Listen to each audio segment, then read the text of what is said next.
I think we've actually seen Asia really leading the charge of late. And okay, you've seen the S&P and the Dow make new all-time highs again. The S&P trading at 2150, but ultimately you're seeing a situation in Asia where we've seen some really, really strong gains the last few days. The Nikkei, for example, has put on about 8% or so.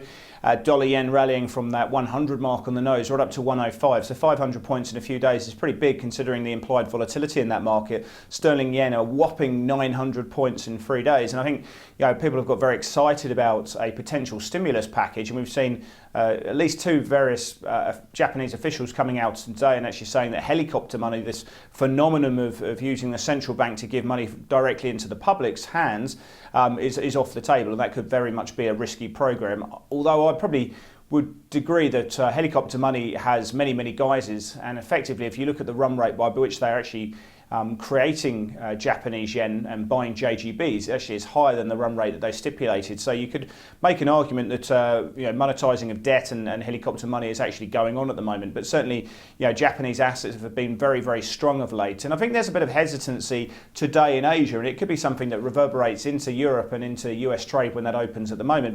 But certainly in the ASX 200, we're up 30 basis points, but there's a lack of emphasis to try and push these markets higher. We've got a bit of indecision creeping into the price action. China's up a little bit as well, and you've also seen, as I say, Japanese markets up, but there's certainly, the momentum to the upside seems to be waning somewhat. We are seeing US futures under a little bit of pressure, nothing too sinister, but they are starting to roll over a little bit at the moment, and I think oil prices could see a slightly weaker session given that we've just seen the API inventory numbers coming out in the early part of the session, and that showed, shows vulnerabilities to tonight's official number.